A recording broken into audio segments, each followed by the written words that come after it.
पर्यटन जितना ताकतवर होता है उतना संवेदनशील भी। एक छोटा सा जिका वायरस हो, यूरोप की आर्थिक मंदी, भारत पाकिस्तान युद्ध की विभीषिका या उसके मुहाने तक पहुंचने की जो स्थितियां हैं वो पर्यटन को सबसे ज्यादा प्रभावित करती हैं और बहुत जल्दी प्रभावित करती हैं। कोई भी घटना, दुर्घटना या दुर्घटना की आशंका या घटना की आशंका भी पर्यटन सेक्टर को एक झटके में झकझोर के रख देती हैं। हजारों लाखों की संख्या में बुकिंग गिरती हैं।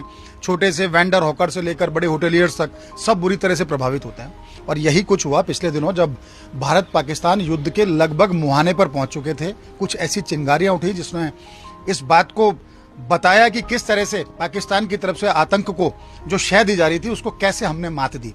लेकिन इस शह मात के खेल में जो सबसे ज्यादा प्रभावित हुआ वो पर्यटन सेक्टर था। हमारे साथ पर्यटन फेटर्निटी के तमाम लोग बैठे हुए हैं, जिसमें होटल फेडरेशन के भी हैं, FSTR, HRAR, आइटो, राटो तमाम, और इंडियन हेरिटेज होटल एसोसिएशन से भी यहाँ पर उनके प्रतिनिधि हैं, फिक्की के प्रतिनिधि यहाँ पर मौजूद हैं। सबसे पहले बात, तरुण जी चूंकि आप मेरे पास बैठे तो आपसे ही बात की शुरुआत करता हूँ। ये पूरी घटनाक्रम में, क्योंकि तुर्की और अजरबैजान को लेकर भी ये बात हुई कि चलो उनका हम बहिष्कार करेंगे, लेकिन सिर्फ तुर्की और अजरबैजान ही क्यों? ऐसे बहुत सारे कंट्रीज हैं जो कुछ पाकिस्तान को सपोर्ट करते हैं, या कह सकते हैं कि जो, क्योंकि पाकिस्तान शुरू से आतंक को सपोर्ट करता रहा है, तो ऐसे में पूरे सेक्टर पे किस तरह का इसका प्रभाव देखने को मिला? अगर आप राजस्थान के टूरिज्म पर्यटन क्षेत्र की बात करें तो हमारे लिए ये गर्मी का सीजन है, हमारा ऑफ सीजन है। इफेक्ट तो ज़रूर पड़ा है, कैंसिलेशंस हुए हैं। GITB के जो फैम ट्रिप्स निकले थे उनको जल्दी से वापस बुला के वापस भेजना पड़ा, तो फर्क तो ज़रूर पड़ेगा। ये एक अच्छा संयोग है कि राजस्थान के लिए, क्योंकि ये ग्रीष्म का टाइम है, हमारा ऑफ सीजन है, और दूसरा ये वॉर के जो बादल थे वो जल्दी छट गए, तो इससे लॉन्ग टर्म इफेक्ट शायद ना पड़े। शॉर्ट टर्म इफेक्ट तो डेफिनेटली है। महेंद्र जी, चूंकि आप तो राटो के प्रेसिडेंट है, पहली बार तो आप दोबारा चुने गए, उसके लिए आपको बहुत बधाई। किस तरह का इफेक्ट बुकिंग्स के ऊपर पड़ा है, उसको किस परिप्रेक्ष्य में देखते हैं, और उसका लॉन्ग टर्म में क्या इफेक्ट आएगा उसका? देखिए, बुकिंग का राजस्थान से क्या पूरे इंडिया से बुकिंग का फर्क पड़ा है। आज जो जिस स्टेट की इकोनॉमी टूरिज्म पे थी, कश्मीर की, आज वो खाली पड़ा हुआ है। तो हम तो ये कहते हैं कि बीइंग ए टूर ऑपरेटर, जो आतंकवाद को सपोर्ट कर रही है कंट्री, उस कंट्री को जिस कंट्री ने सपोर्ट किया है, हम उस कंट्री का बाइकाट करेंगे। टूरिज्म के लिए हम उसकी कोई भी टूर पैकेज हम नहीं बना पा रहे हैं और न बनाएंगे आगे। और इतने कैंसिलेशन आ रहे हैं, और अभी हमारा ऑफ सीजन है, लेकिन कमिंग सीजन के लिए भी फॉरेन टूरिस्ट का वो बार बार ये चीज़ पूछ रहे हैं कि आने वाले टाइम में कोई टेररिस्ट का इस तरह का कोई हो, तो हमारे निर्दोष लोगों को वहाँ पहलगांव के अंदर इन्होंने आतंकवाद लोगों ने मारा है, वो एक बहुत बड़ी घटना है। और वैसे ऐसे देशों को सपोर्ट करेंगे तो डेफिनेटली हम उनका विद्रोह करेंगे। जज्बा और जज्बात अपनी जगह है, लेकिन हम पेट पालने की बात करते हैं, आजीविका की बात करते हैं, हमारी जिजीविषा की बात करते हैं, वो अलग है, जहां तक मैं समझता हूँ। कुलदीप जी हमारे साथ हैं। कुलदीप जी, युद्ध अपनी जगह है, लेकिन इसके लॉन्ग टर्म में किस तरह के प्रभाव है? ये तो तात्कालिक प्रभाव है कि हमने बुकिंग कैंसिल हो गई, या हमने तुर्की का या अजरबैजान का हमने बहिष्कार कर दिया, लेकिन ये सही कहा भी तरुण जी ने भी कि ये ऑफ सीजन है। लेकिन सितंबर से जब सीजन शुरू होगा, उसमें इस समय जो वर्तमान जो स्थिति थी उसका क्या प्रभाव पड़ेगा, वो किस रूप में देखते हैं आप? पहले तो फर्स्ट इंडिया टीवी का बहुत बहुत धन्यवाद कि आपने बड़ा अच्छा सब्जेक्ट चूज़ किया और आप हमसे बात करने आए, इसके लिए बहुत बहुत धन्यवाद। सर, मैं कहूँगा कि जो ये अभी बहुत चीज़ें तो इमोशनल भी हो रही हैं और बहुत चीज़ें प्रैक्टिकल भी हो रही हैं, और दोनों का अगर हम जोड़ के देखें तो जो भारतीय है, हर भारतीय आज की तारीख में हमारी सरकार के साथ खड़ा है, हमारी सेना के साथ खड़ा है। और उस परिप्रेक्ष्य में अगर आप देखेंगे तो जो आतंकवादी कांड हुआ है पहलगाम के अंदर, जो हत्याएं हुई है, और उसका जो बदला लेने का जो भारत सरकार ने ठाना है और जो हर पब्लिक भी चाहती है, उसमें हम सफ़र कर सकते हैं। एक सीज़न सफ़र कर सकते हैं, कुछ महीने सफ़र कर सकते हैं, उसमें कोई प्रॉब्लम नहीं। हमने कोविड के समय भी सफ़र किया था, और कोविड में जब हमने सफ़र किया सरकार हमारे साथ थी, कोई प्रॉब्लम नहीं है। और कोविड के अंदर पैंडेमिक में हमारी सरकार तो विश्व के साथ खड़ी थी। तो हमारी सरकार जब विश्व का ख्याल रख सकती है तो हमारा ख्याल तो रख ही सकती है। उस सरकार का मनोबल ऊंचा हो, हमारे सैनिकों का मनोबल ऊंचा हो, हमारी राष्ट्रीयता बनी रहे, उसके लिए अगर हमको बाइकआउट करना पड़े टर्की का या पाकिस्तान का या किसी और कंट्री का, तो उसमें कोई गुरेज नहीं है और हम करेंगे। जब हम पीछे टर्की में थे, ट्रेड फेयर हुआ था, उसमें गए थे हम, उस समय वहाँ पे एक ज्वेलरी फेयर भी चल रहा था, उसमें भी भारत के कई लोग गए हुए थे। बट जैसे ही हमको पता चला और जब हम वापस आए और उसके बाद जब ये कार्यक्रम चालू हुए सारे, तो इस वजह से सब लोगों ने निर्णय लिया कि हम इसका बायकॉट करेंगे। और तुर्की का अगर आप इतिहास देखेंगे तो इतिहास में भी आप देखिए, पहले वहाँ रोमन एम्पायर था, फिर ऑटोमन आए थे, फिर यूरोपियन की आंखें लगी थी, फिर अरब कंट्रीज की लगी थी। तो एक बड़ा पावरफुल और एक समृद्ध देश रहा है। उस समृद्ध देश में अगर पाकिस्तान वाली विचारधारा की सरकार अब आ गई है, आगे हैं, राष्ट्रपति ऐसे आगे हैं, तो वो उस देश को गर्त में ले जाएंगे जैसे पाकिस्तान गया है। तो ये लॉन्ग रन में उनका नुकसान है, हमारा तो फायदा, क्योंकि विश्व आज की तारीख में टेक्नोलॉजी पे विश्वास करता है और टेक्नोलॉजी से वो देख रहा है कि भारत कितना स्ट्रांग है। आप देखिए, भारत इतना विशाल देश है और जो हमने युद्ध किया अभी 3-4 दिन के लिए, जो हमने उनका आतंकवादी ठिकानों को ठोका है, उसमें हमको तो कहीं जाने की जरूरत ही नहीं पड़ी अंदर। हमारे तो एयरक्राफ्ट वगैरह ने ऊपर से ठोक दिया सारा और कर दिया था। इस वजह से भारत की जो संप्रभुता का विकास हुआ है, जो प्रभुता विश्व के ऊपर छापी है, और ट्राइड एंड टेस्टेड हमारे सारे वेपन्स हो गए हैं। तो इन सब चीज़ों का जो एक मनोबल देशवासियों में बढ़ा है, उसका पर्यटन को भी लाभ मिलेगा। और हमारे देश में 140 करोड़ है सर। अगर कोविड के बाद अगर 140 में से जब जितने लोगों ने घूम के और डोमेस्टिक टूरिज्म को बढ़ावा दिया है, और डोमेस्टिक टूरिज्म पे भी हम जिंदा रह जाएंगे, इनबाउंड टूरिज्म तो वैसे भी कम है।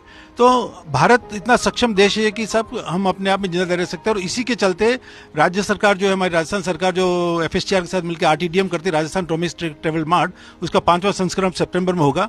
ये उसी का है कि हम डोमेस्टिक टूरिज्म को प्रमोट कर रहे हैं, क्योंकि विदेशी ताकतों से जब हमको जूझना लड़ना पड़ेगा, तो उसके लिए हम उसमें तैयार हैं कि हमारी इकोनॉमी यहीं रोटेट होती रहे और कोई भूखा नहीं मरे। बहुत सही कहा आपने कि इसका प्रभाव लॉन्ग टर्म में देखने को मिलेगा, लेकिन चूंकि हम डोमेस्टिक को बहुत ज्यादा प्रमोट कर रहे हैं तो उसका फायदा भी मिलेगा। सुरेंद्र सिंह शाहपुरा जी, आप फिक्की को भी आप रिप्रेजेंट करते हैं, आप FSTR को भी रिप्रेजेंट करते हैं, आप एक बतौर स्टेक होल्डर्स भी, आपसे अगर मैं बात करूं तो ये जो पूरा युद्ध हुआ, क्योंकि भारत पाकिस्तान के बीच में युद्ध हुआ या युद्ध की स्थिति बनी, इसका दोनों देशों पर किस तरह का प्रभाव पड़ा? पाकिस्तान पे तो क्या प्रभाव पड़ना है, वहां तो ऐसा कुछ है नहीं, लेकिन हिंदुस्तान की हम बात करते हैं तो बड़ा उसका प्रभाव देखने को मिला। हम वेडिंग डेस्टिनेशन की बात करते हैं, वेडिंग डेस्टिनेशन को हम प्रमोट करने की तरफ बढ़ रहे थे सुरेंद्र जी, उस पर तो कितना इफेक्ट पड़ा? कौन सी ऐसी बुकिंग्स कैंसिल हुई? और भारत सरकार या राजस्थान सरकार से इसके संबंध में कि आप बहुत जल्दी से वापस से टूरिज्म जो फेटर्निटी है उसको जो नुकसान हुआ है उसका भरपाई हो, उसके लिए क्या अपेक्षा रखते हैं? लगभग तुर्की के बारे में और अजरबैजान के बारे में काफ़ी बातें हो चुकी। मैं यहाँ पर्यटन उद्योग में जितने भी हमारे स्टेक होल्डर हैं उनके बारे में एक चीज़ कहना चाहूँगा कि हमें सर्वप्रथम अगर चिंता करनी है तो हमें जैसलमेर, बाड़मेर, जोधपुर, इन 3 संभाग की चिंता विशेष करनी चाहिए।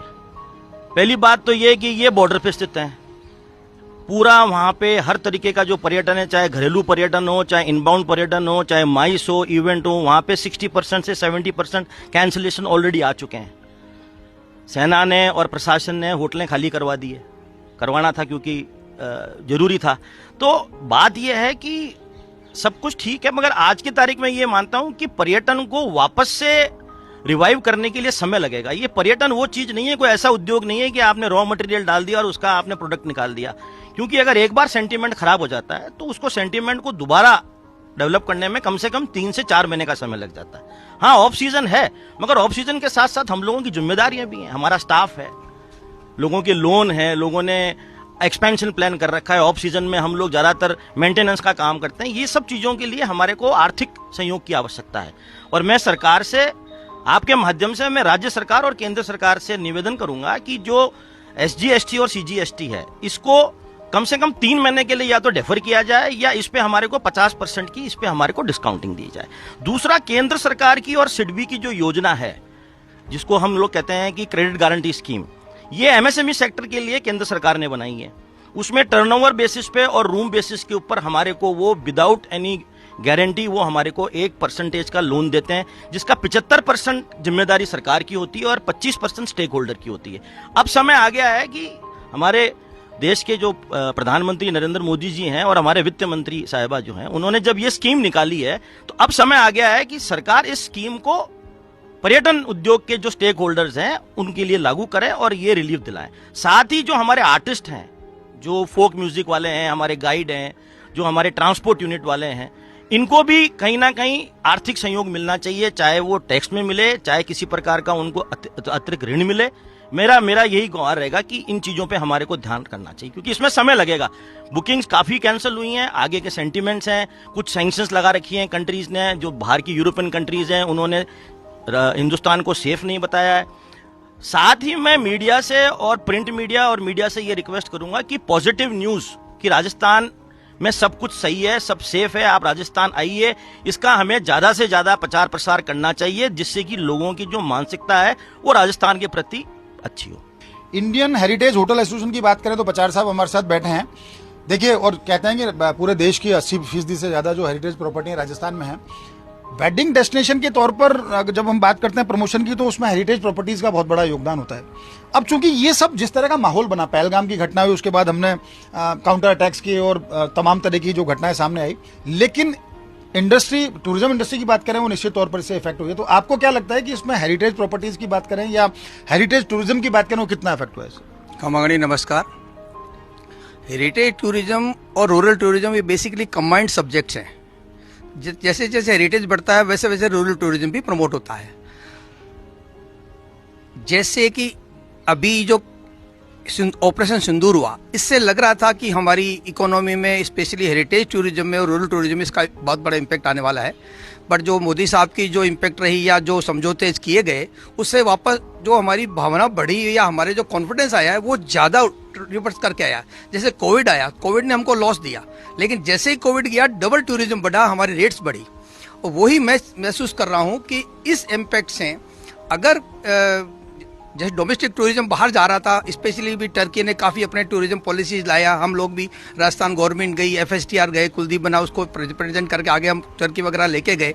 अब ऐसे टूर अगर कैंसिल होंगे तो उसका टूरिज्म हमारे रूरल टूरिज्म पर, हेरिटेज टूरिज्म पे इम्पैक्ट आएगा, हमारा टूरिज्म ज़्यादा बढ़ेगा।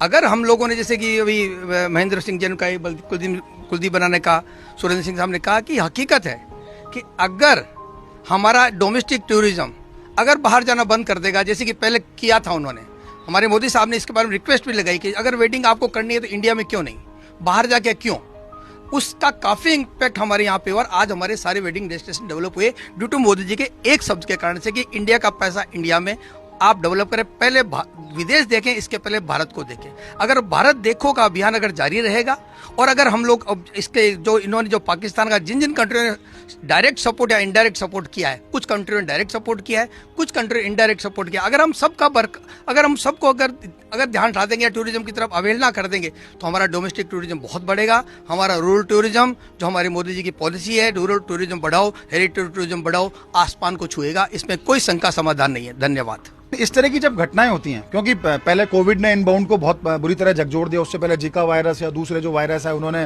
कोरोना जैसा तमाम तरह की सारी बातें हुई, लेकिन अब भारत पाकिस्तान हो गया। तो जो नए स्टार्टअप्स शुरू करने वाले हैं इस ट्रेड के अंदर, वो मतलब डिमोटिवेट ना हो, उसके लिए क्या आप लोग क्या कर रहे हैं, आपका संगठन क्या कर रहा है, और इसको कितना आप मांगते हैं कि ये सब हुआ है उसमें एक डोमेस्टिक टूरिज्म के लिए एक अपॉर्चुनिटी बनी है, और उस अपॉर्चुनिटी को किस तरह से वो हैंडल करने की कोशिश करेंगे? बहुत बहुत धन्यवाद आपका निर्मल जी, और आपके चैनल के माध्यम से मैं ये पुनः धन्यवाद देना चाहता हूँ कि आपने हम सबको यहाँ पे बुलाया है और इस विषय पे चर्चा करी। जैसे कि आपने फरमाया कि जो स्टार्टअप्स हैं, तो मैं खुद व्यक्तिगत रूप से टर्की जाके आया था लास्ट ईयर अक्टूबर में पर्सनल ट्रिप पे। तो मैंने वहाँ पे जो कापाडोशिया है एक जगह जहाँ पे हॉट एयर बलून का बहुत ज़्यादा क्रेज़ रहता है, तो ऐसी सिमिलर एक्टिविटी हम हमारे राजस्थान में भी कर सकते हैं, क्योंकि जयपुर में भी होती है ये स्काई वॉल्ट्स बलून सफारी के नाम से। तो ये चीज़ हम जैसे कि जोधपुर या जैसलमेर के अंदर इस चीज़ को चालू करें, सो दैट वहाँ पे वापस पुनः जो टूरिज़्म है ढंग से चालू हो जाए और लोगों को लगे कि वो सेफ जगह है ट्रैवल करने की। मतलब हमारे राजस्थान पर्यटन सरकार के पास एक बहुत अच्छा मौका है कि जो टर्की के अंदर जो एक्टिविटीज़ हो रही हैं पर्यटन को देखते हुए, वो कुछ चीज़ें यहाँ पे हम इम्प्लीमेंट कर सकें जिसकी सरकार अनुमति दे। तो ये बहुत अच्छा मौका है। जैसे अंतालिया वहाँ पे है जो वाटर स्पोर्ट्स के लिए बहुत फेमस है, तो उसके लिए उदयपुर हमारे पास झीलों की जो नगरी है, कोटा है, तो वहाँ पे ऐसी चीज़ें हम स्टार्टअप जरूर कर सकते हैं, बट उसके अंदर सरकार का हमारे को बहुत बड़ा सपोर्ट रहेगा। लेकिन हम इनिशिएटिव लेने को तैयार हैं। जैसे कोटा में बहुत अच्छा डेवलपमेंट हुआ है, तो इसी को आगे लेके चलते हुए हम टर्की का जो मॉड्यूल है वो यहाँ इम्प्लीमेंट कर सकते हैं, सो दैट हमारा राजस्थान वापस जैसे सेफ टूरिज्म के रूप में जाना जाए, specially for Jodhpur and Jaisalmer. साफ तौर पर इनका कहना यह है कि जो टर्की में जिस तरह के जो वहाँ की यूएसपी हैं, इस तरह के प्रोडक्ट्स हैं, या अजरबैजान, क्योंकि मैंने देखा हिंदुस्तानी वहाँ बहुत ज्यादा आते हैं, अगर हम उनकी बात करें कि अजरबैजानी यहाँ कितने आते हैं, टर्किश यहाँ कितने आते हैं, उनकी संख्या बहुत कम है। तो क्यों ना हम उस तरह का जो उनके जो प्रोडक्ट्स हैं उनको यहीं डेवलप करें। हमारे पास बहुत सारा पोटेंशियल है इस तरह की, उसको लेकर के हम आगे भी बात करेंगे। हुसैन साहब, मैं एक बार आपसे पूछना चाहता हूँ, आप मेरा जो प्रश्न है वो आपसे दोनों पहलुओं से जोड़ते हुए, एक तो आप चूंकि भाजपा को रिप्रेजेंट करते हैं, होटल फेडरेशन को भी रिप्रेजेंट करते हैं, ऐसी स्थिति में जब युद्ध की विभीषिका होती है